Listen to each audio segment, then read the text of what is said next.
السلام عليكم، كل سنة وانتم طيبين. النهاردة ان شاء الله يعني قولي الوقفة، قولي قبل رمضان بيوم، ان شاء الله النهاردة اول يوم كمان لصلاة التراويح.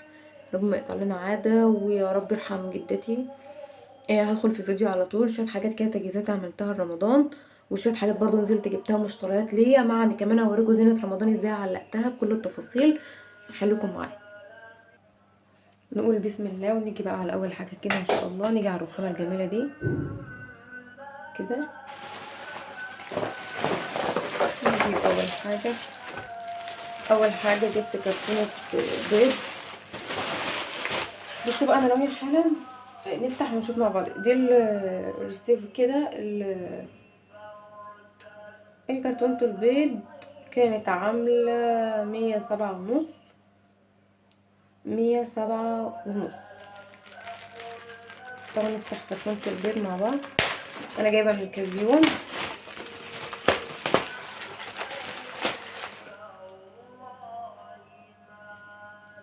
بس هنفتح حاجه واحده واحده. الاحمر او الابيض الاتنين كانوا ب107 ونص.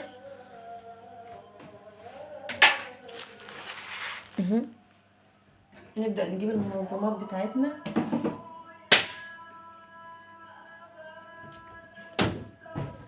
ثواني انا بشوف المنظم بس كان قدامي وانا نازله.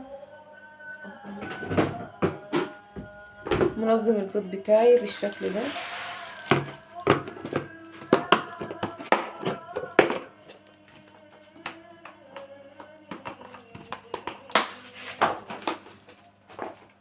انا مستخدماه قبل كده يعني وغسلاه، وكان الكرتونه خلصت. البدايه برضو ما هيش صغيره قوي. هنبدا نحط البيض كده مع بعض. هنتكلم النهارده في موضوع مهم قوي، اللي هو فكره موضوع كل شويه الاقي يوتيوبر من يوتيوبرات الناس المحترمه، ما اقدرش اغلط. جات لي طرد من البلاد بره، جالي طرد من بلاد بره، جالي طرد. مش عارفين هو الطرد ده يعني الناس اللي بتبعت من بره مصر لما بيبعتوا حاجات بيتي بيبقى يعني من غير مقابل، ولا ده بيعملوه اليوتيوبرز عشان يتشهروا اكتر ويبداوا يتعرفوا اكتر ونعرف المفاجأة الكبيرة اللي اليوتيوبرز جايبينها، ولا علشان هم عايزين يخلوا ناس تجيب لهم وتبدأ تجيب لهم حاجات؟ ما هي مش معقولة يكون حد كنت عارفة ان في حاجة جاتلك مفاجأة وقدام باب الشقة. طب هم عرفوا العنوان منين؟ يعني هم كده عرفوا عنوانك منين يشوف الكل من غير ما انتي تقولي؟ يعني انتي هم شموا على ظهر ايديهم مثلا؟ اصل انا بلاقيهم يقولوا متفاجئين. يعني فكره المفاجاه لوحدها في حد ذاتها مرهقه لينا. يعني انتي اتفاجئتي ليه بقى؟ انا برضو محتاجه ان انا افهم، محتاجه ان انا اعرف. اما عرفوا عنوان بيتك منين؟ انتي حاطاه، احنا بنحط، انا كواحده بحط عنوان الفيديو بتاعي بحطه كده يعني، ببقى حاطاه تحت عنوان البيت، تحت البيت يعني، ولا ايه؟ ما انا برضو انا بحب استفهم منك يعني، عشان ابقى فاهمه انا كمان عامل زيكم برضو. مش عيب ان احنا نتعلم من بعض. قبل ما اخلص انا عندي البيض بتاعي. البيض هي العلبه بتاخد 24 بيضه، وانا عندي 30 طبعا بيضه، فحطيت الباقي فوق. البيض برضو كويس. ده زبادي المهندس. ان شاء الله هنعمل لبن مع بعض يعني. ان شاء الله هنعمل لبن، هنعمل زبادي مع بعض في البيت. بس انا ما لحقتش خالص ان انا اعمل النهارده. انا جبت 4 علب. ده زبادي المهندس. الواحده كانت عامله 5 جنيه ونص بحق كيلو لبن. كيلو لبن ب25 جنيه فرق واحد، يعني ربع عائله، فرد 4-5 افراد، كيلو لبن. لا انا هعمل الزبادي عندي ان شاء الله في البيت. بس لما اجهز بس حاجته نزلت في جزار اسمه خير بلدنا. جبت منه لحمه مفرومه، وجبت منه كبده. هعمل كبده ان شاء الله بكره. انا بكره اول يوم جامعه صحيح. مش اول يوم جامعه، رايحه الجامعه بكره، بحيث ان انا عندي ابحاث لازم اقدمها. والمفروض ان انا لازم اخلص النهارده والله العظيم 7 ابحاث. عشان كده هعمل اكل سريع بكره لاني مش هبقى فاضيه في المنزل. انا كنت بصراحه هعمل كوبيبه وكنت طحنه رز قبل ما انزل من بيتي وكده، بس ما اسعفنيش الوقت خالص وجاي متاخر. جبت كبده، نص كبده ونص لحمه. ونص لحمه عامل 100، ونص كبده عامل 100. وجبت كمان بسم الله الرحمن الرحيم اهم حاجه بقى انا بستخدمها قوي في الفانيلا الحلويات طبعا في رمضان لا غنى عنها. في كازيون كيس الفانيليا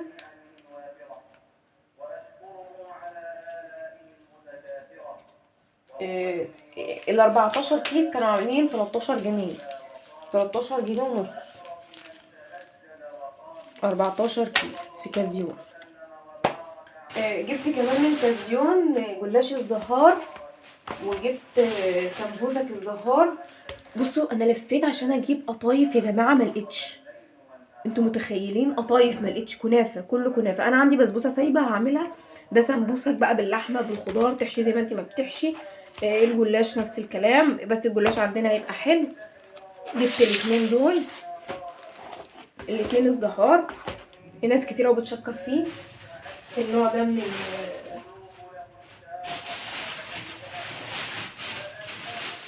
بمناسبة السحور بقى، انا جبت للسحور جبت كام حاجة. جبت فول للسحور، ومعايا كمان طعمية اهي عشان السحور. جبت كمان جبنة، انا جايباها من مكان كده اسمه سرجة عندنا في بلدنا هنا. السرجة ده بتجيبي منه الجبنة بيبقى سعرها حلو مش وحش. كيلو عامل 18 جنيه.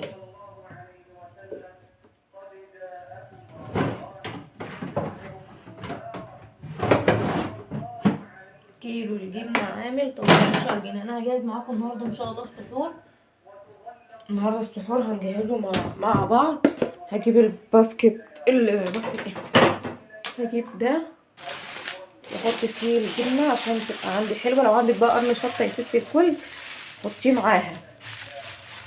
انا بصي هحطها بميتها، يعني لدرجة ان المية بتاعتها هتتحط منها فيه اهي.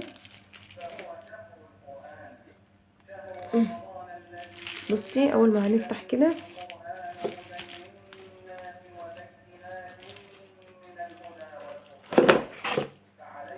هي قطعة على قطعتين، يعني دي قطعة تحت قطعة ودي القطعة التانية.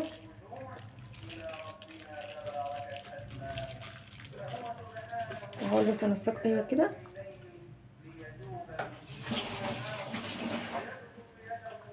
واغسل ايدي اهي.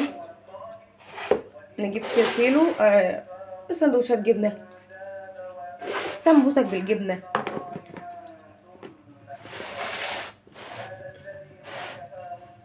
ده كده اول كده خلاص، مش اول واحد يعني بس خلاص. انا كنت جايبه توم فلفل اسمر، توم كمون، وجبت كمان توم فلفل اسمر. طابت كانت ناقصاني. وجبت شوكولاته بيضه وشوكولاته دارك سمار سما.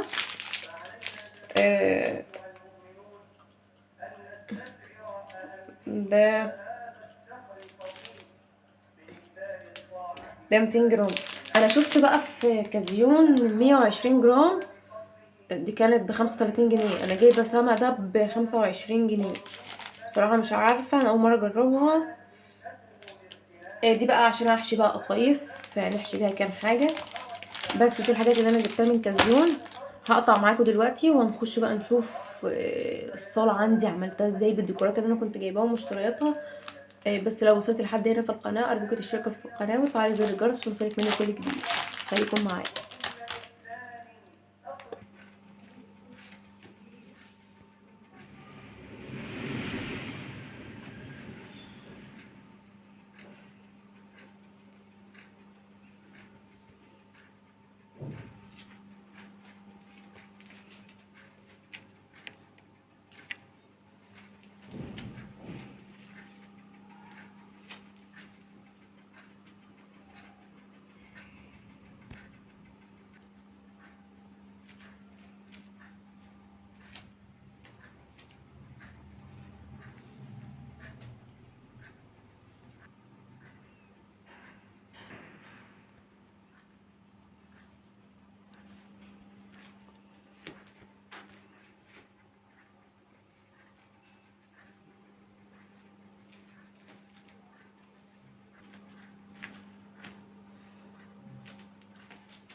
حبيت بس اقول كلمتين دول لليوتيوبر. كفايه ضحك على المتابعين. انت المتابعين ما بيبقوش ناس مش بتفهم، لا ناس بتفهم وكويسه جدا وناس محترمه. ويعني بلاش، يعني هتكسبوا ايه؟ ما اقدرش اقول اكتر من كده. ورمضان كريم، كل سنه وانتم طيبين. هسيبكم بقى مع اجواء رمضان.